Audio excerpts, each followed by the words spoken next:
कोई स्वाद के लिए जीता है, कोई सुगंध के लिए जीता है, कोई रूप के लिए जीता है, कोई ध्वनि के लिए जीता है। लेकिन ये जीना क्या है? क्या हम कुछ कंपनों से तृप्त हो जाएंगे? होता तो ये है, जितना पुनरुक्त करते हैं इन कंपनों को उतनी ऊब बढ़ती चली जाती, फंसते भी जाते हैं, आदत भी बनती जाती है, ऊबते भी चले जाते हैं, कुछ मिलता भी नहीं मालूम पड़ता, और फिर भी एक मजबूरी, एक ऑब्सेशन, और हम वही करते चले जाते हैं जिससे कुछ मिलता दिखाई नहीं पड़ता। धीरे धीरे सब कंपन बोथले हो जाते, फिर उनसे कुछ भी पैदा नहीं होता। लेकिन न उन कंपनों को करें तो उदासी मालूम पड़ती, खालीपन मालूम पड़ता है, एम्प्टीनेस मालूम पड़ती, इसलिए करना भी पड़ता है। महावीर कहते हैं जो व्यक्ति कंपनों में उलझा है वो संसार में उलझा है। इन कंपनों से ऊपर उठे बिना कोई व्यक्ति आत्मा को उपलब्ध नहीं होता। कैसे ऊपर उठेंगे? तो वो कहते हैं शब्द, रूप, गंध, रस और स्पर्श, इन 5 प्रकार के काम गुणों को भिक्षु सदा के लिए त्याग दे। क्या करेंगे त्याग में आप? क्या पानी न पिएंगे? क्या भोजन न करेंगे? और जब पानी पिएंगे, भोजन करेंगे तो स्वाद आएगा। क्या आंखें न खोलेंगे? रास्ते पर चलेंगे, आंख खोलनी पड़ेगी, आवाज होगी, कोई गीत गाएगा, कोई मधुर स्वर सुनाई पड़ेगा, कान सुनेंगे। त्याग कैसे करेंगे? त्याग का एक ही गहन अर्थ है, और वो कि जब भी कोई चीज सुनाई पड़े, स्वाद में आए, दिखाई पड़े, तो ध्यान को उससे तोड़ लेना, भीतर ध्यान को तोड़ लेना। आंखें चाहे देखें तुम मत देखना, जीभ स्वाद ले तुम स्वाद मत लेना। जनक को किसी ने पूछा था, किसी सन्यासी ने, कि आप इस महल में इन रानियों के बीच इतने वैभव में रह के किस प्रकार ज्ञानी है? तो जनक ने कहा कुछ दिन रुको, समय पर उत्तर मिल जाएगा। और उत्तर समय पर ही मिल सकते हैं, समय के पहले दिए गए उत्तर किसी अर्थ के नहीं होते। सन्यासी जनक के पास रुका, 1 दिन, 2 दिन, 3 दिन, चौथे दिन सुबह ही सुबह भोजन के लिए सन्यासी आ रहा था। जनक खुद बैठ के उसे भोजन कराते थे। सिपाहियों की एक टुकड़ी आई, सन्यासी को घेर लिया और सन्यासी को कहा कि महाराज ने कहा है कि आज सांझ आपको सूली पे चढ़ा दिया जाए। उस सन्यासी ने कहा लेकिन मेरा अपराध, मेरा कसूर? सिपाहियों ने कहा ये आप महाराज से ही पूछ लेना, हमें जितनी आज्ञा है वो इतनी। फिर वे उसे लेकर भोजन के लिए आए। फिर वो भोजन के लिए थाली पर बैठा।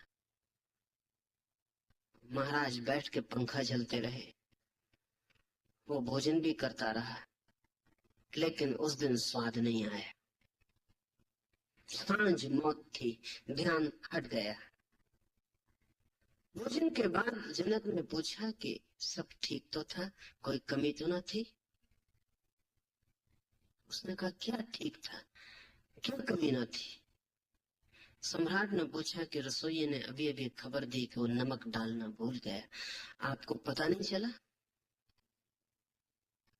उस सन्यासी ने कहा कुछ भी पता नहीं चला, भोजन किया भी या नहीं किया, ये भी ऐसा लगता है जैसे कोई स्वप्न। सांझ मौत। पूछना चाहता हूं कि क्या है मेरा कसूर? जनक ने कहा कोई कसूर नहीं, न कोई मौत होने को है। इतना ही कहता था कि अगर मौत का स्मरण बना रहे तो इंद्रियां भोगों में रह के भी दूर हट जाती हैं। तब जीभ पर कंपन होते हैं लेकिन स्वाद नहीं आता। तब कान पर कंपन होते हैं लेकिन रस पैदा नहीं होता। रस पैदा होता है कंपन और ध्यान के जोड़ से।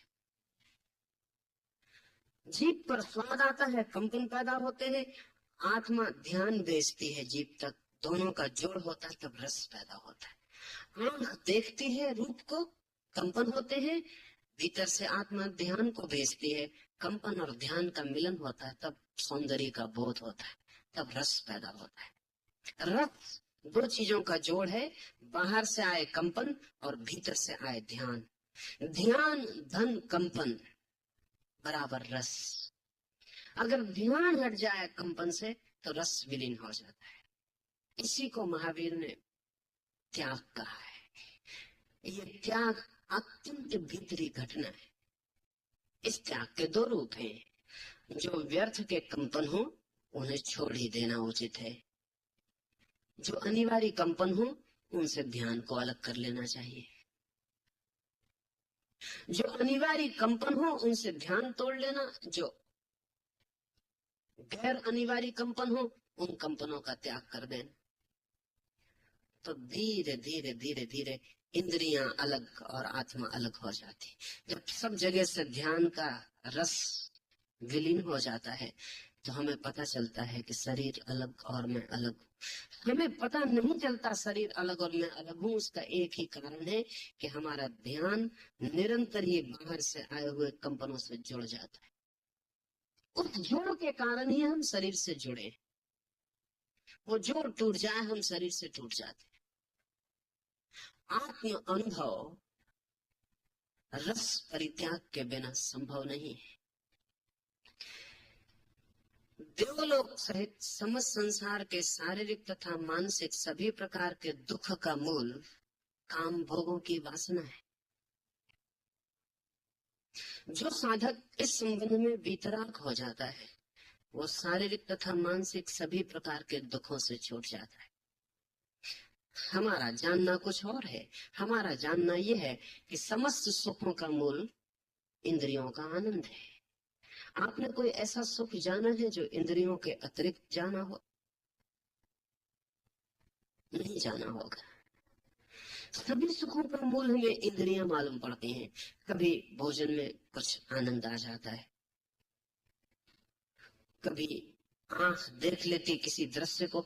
जरूरी नहीं कि वो दृश्य स्त्री पुरुष का हो, वो कश्मीर का हो, डल झील का हो, इससे कोई फर्क नहीं पड़ता है। आंख देख लेती है किसी झील को, आंख देख लेती किसी चांद को, रस आ जाता है, सुख आ जाता है। आपने कभी कोई ऐसा सुख जाना है जो इंद्रियों के बिना आपको आया? अगर वैसा सुख का आपको अनुभव हो जाए तो उसी को आनंद महावीर ने कहा है। लेकिन हमारा कोई ऐसा अनुभव नहीं है। पर महावीर कहते हैं समस्त दुखों का मूल वासना है, और हम सोचते हैं समस्त सुखों का आधार। तो थोड़ा सोचना पड़े। आपने कोई ऐसा दुख जाना है जो इंद्रियों के बिना आपको मिला हो? ना आपने ऐसा कोई सुख जाना है जो इंद्रियों के बिना मिला हो, ना ऐसा कोई दुख जाना है जो इंद्रियों के बिना मिला हो। महावीर कहते हैं कि इंद्रियों के बिना भी एक सुख मिल सकता है जिसका नाम आनंद है। इंद्रियों के बिना कोई दुख नहीं मिल सकता, इसलिए उसका कोई नाम नहीं। आनंद के विपरीत कोई नाम नहीं। इसलिए महावीर कहते हैं कि इंद्रियों का सुख भ्रांति है, इंद्रियों की दुख ही वास्तविकता है। फिर जिसे हम सुख कहते हैं उसके कारण ही हमें दुख मिलता है। आज स्वाद में सुख मिलता है तो क्या होगा इसका परिणाम? इसके दो परिणाम होंगे। अगर ये स्वाद कल न मिले तो दुख मिलेगा। अगर ये स्वाद कल भी मिले, परसों भी मिले, तो भी दुख मिलेगा। स्वाद न मिले तो पीड़ा अनुभव होगी पाने की। स्वाद मिलता रहे बोथला हो जाएगा, ऊप पैदा हो जाएगी। इसलिए जिनको रोज अच्छा भोजन मिलता है उनका स्वाद खो जाता है, उनको फिर स्वाद नहीं आता। जिनको अच्छे बिस्तर पर रोज सोने मिलता है उन्हें फिर बिस्तर का पता चलना बंद हो जाता है। जो भी आपके पास है उसका आपको पता नहीं चलता।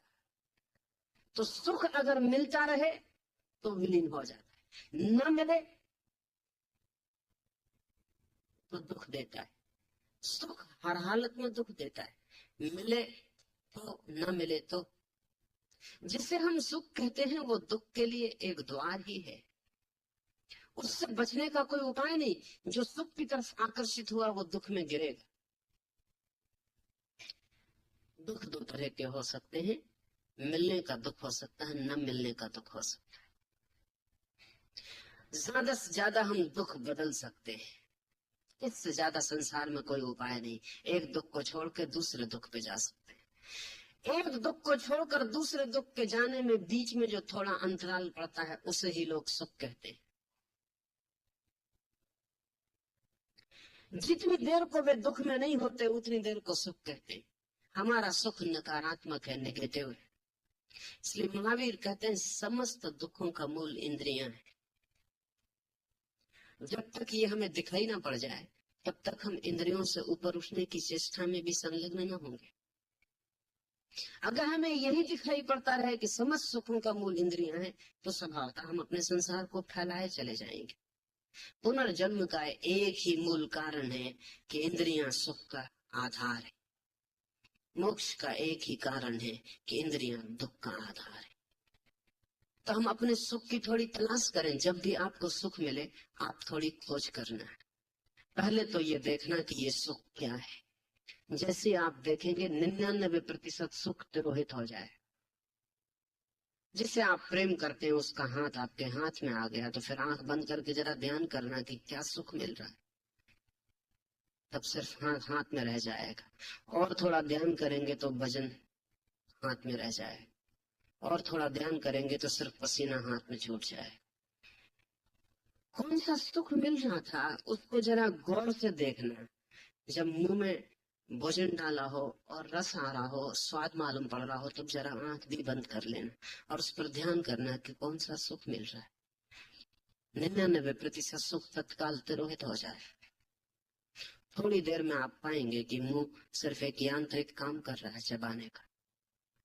जीभ एक यांत्रिक काम कर रही है खबर देने का कि कौन सा भोजन ले जाने योग्य है, कौन सा भोजन नहीं ले जाने योग्य है।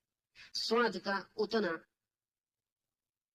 जीवन के लिए उपयोग है कि कहीं जहर न खा लिया जाए, कहीं कड़वी चीज न खा ली जाए, कहीं कुछ व्यर्थ भीतर न चला जाए। उतना तो अस्तित्वगत उपयोग है, उतनी ही जीभ की खबर है। जीभ सचेतन रूप से उतनी खबर देती रहेगी। कान खबर दे रहे हैं, आंखें खबर दे रही हैं। ये जीवन के सर्वाइवल मेजर्स हैं, बचने के उपाय हैं। इससे ज्यादा मूल्य खतरनाक है। सुख ज्यादा मूल्य देने की बात है। इसे ठीक से जो आदमी खोज करेगा अपने भीतर, वो पाएगा कि जब सुख होता है तब कुछ होता नहीं, सिर्फ ख्याल होता, सिर्फ कल्पना होती, सिर्फ माना हुआ ख्याल होता है, सिर्फ माना हुआ एक सम्मोहित ख्याल होता है। आपको कोई एक चमकदार पत्थर ला के दे दे और कहे कि बहुमूल्य हीरा है, और आपको भरोसा हो जाए उस आदमी पे, या उस आदमी पे आपका भरोसा रहा हो, तो उस रात आप सो ना सकेंगे, इतने सुख से भर जाएंगे। तुम्हें पता चलेगी वो पत्थर का टुकड़ा है, हीरा नहीं है, सिर्फ कांच ही चमकता हुआ है। सब सुख तिरोहित हो जाएगा। रात जो सुख आपने लिया वो हीरे के कारण नहीं था, क्योंकि हीरा तो वहां है नहीं, आपकी मान्यता के कारण था, आपका प्रोजेक्शन था, आपका प्रक्षेप था। आपने एक धारणा हीरे पर फैला ली, वो आपको सुख दे गई।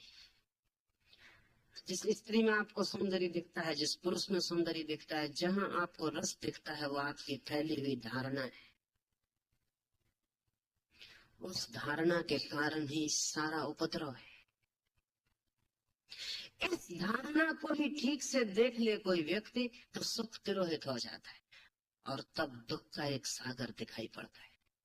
तब वास्तविकता दिखाई पड़ती सुख की छाया के नीचे छिपी हुई, कि हम सिर्फ दुख झेल रहे हैं, अनेक अनेक प्रकार के दुख झेल रहे हैं। अभाव के, भाव के, होने के, न होने के, गरीबी के, समृद्धि के, यश के, अपयश के, न मालूम कितने दुख झेल रहे हैं। इतना दुख का ये उद्घाटन पश्चिम में लोगों को लगा कि ये महावीर, ये बुद्ध, ये सब दुखवादी है। ये क्यों इतना दुख को उघाड़ते, क्यों घाव को उघाड़ते? अच्छा हो कि घाव हो तो पलस्तर करके ढांक देना चाहिए, गंदी नाली हो तो थोड़ी सी सुगंध ऊपर छिड़क के फूल लगा देने चाहिए। ये क्यों ये सारे फूलों को उघाड़ कर भीतर की पीड़ा को, भीतर की दुर्गंध को बाहर लाना चाहते हैं? ये बड़े खतरनाक लोग मालूम पड़ते हैं। ये तो जीवन को नष्ट कर देंगे। ये तो जीवन के प्रति एक व्यक्ति, जीवन के प्रति एक अलगाव पैदा कर देंगे। लेकिन नहीं, महावीर और बुद्ध का वैसा प्रयोजन नहीं है। वे चाहते हैं कि जो सत्य है वो दिखाई पड़ जाए, जीवन की जो भ्रांति है वो टूट जाए, तो शायद हम किसी और गहरे जीवन की खोज में जा सके। वो जो हमने ढांक ढांक के एक झूठा जीवन बना रखा है, उसकी परत परत उखड़ जानी चाहिए। वो जो हमने झूठे मुखौटे लगा रखे हैं, वो जो हमने झूठी धारणाएं अपने चारों तरफ फैला रखी है, वो सब गिर जानी चाहिए। वो गिर जाए तो शायद हमारी जीवन ऊर्जा व्यर्थ कामों में संलग्न न रहे और सार्थक की खोज पर निकल जाए। इसलिए महावीर कहते हैं कि जो मनुष्य इस प्रकार दुष्कर ब्रह्मचर्य का पालन करता है, इंद्रियों से अपने को खींच लेता है भीतर, तोड़ देता है रस, उसे देव दानव गंधर्व यक्ष राक्षस किन्नर सभी नमस्कार करते हैं। महावीर और बुद्ध पहले व्यक्ति है मनुष्य जाति के इतिहास में, और निश्चित ही महावीर पहले, क्योंकि बुद्ध महावीर से थोड़े बाद में पैदा हुए। महावीर पहले व्यक्ति हैं जिन्होंने कहा कि एक ऐसा क्षण भी है मनुष्य की चेतना का जब देवता भी उसे नमस्कार करते हैं। नहीं तो दुनिया के सारे धर्म मानते हैं कि मनुष्य सदा देवताओं को नमस्कार करता है। देवता मनुष्य को नमस्कार करते हैं, इससे ज्यादा मनुष्य के प्रति महिमा की बात और कुछ और नहीं हो सकती। महावीर ने कहा कि ऐसा भी क्षण है मनुष्य के जीवन में जब देवता उसे नमस्कार करते हैं। इसका क्या अर्थ हुआ? इसका अर्थ हुआ कि देवता भ्रांति में है। चेतना जब पूरी जागती है मनुष्य की और सुख का भ्रम टूट जाता है, तो स्वर्ग का भ्रम भी टूट जाता है। देवता स्वर्ग के वासी है, उसका अर्थ है सुख के वासी। देवता इंद्रियों में ही जीते हैं। बड़ा मजा है। इसलिए हमने इंद्र नाम दिया है देवताओं के सम्राट को। वो इंद्रियां ही इंद्रियां हैं, इसलिए इंद्र। देवता सुख में ही जीते। देवता का अर्थ है जो सुख में ही जी रहा है। लेकिन इसका तो मतलब ये हुआ महावीर के हिसाब से कि जो इंद्रियों में और सुख में जी रहा है वो बड़ी गहन भ्रांति में जी रहा है। वो एक लंबे स्वप्न में डूबा है। वो स्वप्न सुखद होगा, प्रीतिकर होगा, दुखद न होगा, लेकिन एक लंबा स्वप्न है। अगर महावीर को हम ठीक से समझे तो नर्क एक नाइटमेयर, एक दुख स्वप्न, लंबा दुख स्वप्न। स्वर्ग एक सुख स्वप्न है, एक अच्छा सपना, लंबा। इसलिए महावीर ने कहा है कि देवता को भी मोक्ष पाना हो तो उसे वापस मनुष्य के जन्म में आ जाना पड़ता। मनुष्य चौराहा है। देवता को भी मोक्ष पाना हो तो मनुष्य तक वापस लौट आना पड़ता। मनुष्य के अतिरिक्त मुक्त होने का कोई उपाय नहीं। लेकिन जरूरी नहीं कि कोई मनुष्य होने से ही मुक्त हो जाए। मनुष्य होने से केवल मुक्ति की संभावना है। लेकिन अगर आप भी स्वप्न में डूबे रहते हैं तो आप उस अवसर को खो देते हैं। मनुष्य का अर्थ है जहां हम जाग सकते हैं, जहां हम चाहें तो इंद्रियों से अपने को तोड़ ले सकते हैं, जहां हम चाहें तो रस समाप्त हो सकता है और चेतना रस मुक्त हो सकती है। इस स्थिति को महावीर ने वीतराग कहा है। चेतना जब ऐसी स्थिति में होती है तो उसका बाहर कोई भी रस नहीं, कोई भी बाहर जाने की कोई आकांक्षा शेष न रही। किसी से भी कुछ मिल सकता है ये भाव गिर गया। कहीं से कोई मांगना ना रहा, कोई प्रार्थना ना रही, कोई अभीप्सा ना रही। इस चेतना की अवस्था को महावीर कहते हैं वीतराग। जो वीतराग है वो शारीरिक और मानसिक सभी दुखों से छूट जाता है। यह ब्रह्मचर्य धर्म ध्रुव है, नित्य है, शाश्वत है और जिनोपदिष्ट है।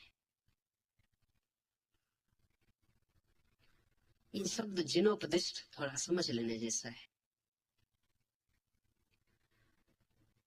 हिंदू कहते हैं वेद ईश्वर के वचन है, इसलिए सत्य है। मुसलमान कहते हैं कि कुरान ईश्वर का संदेश है, इसलिए सत्य है।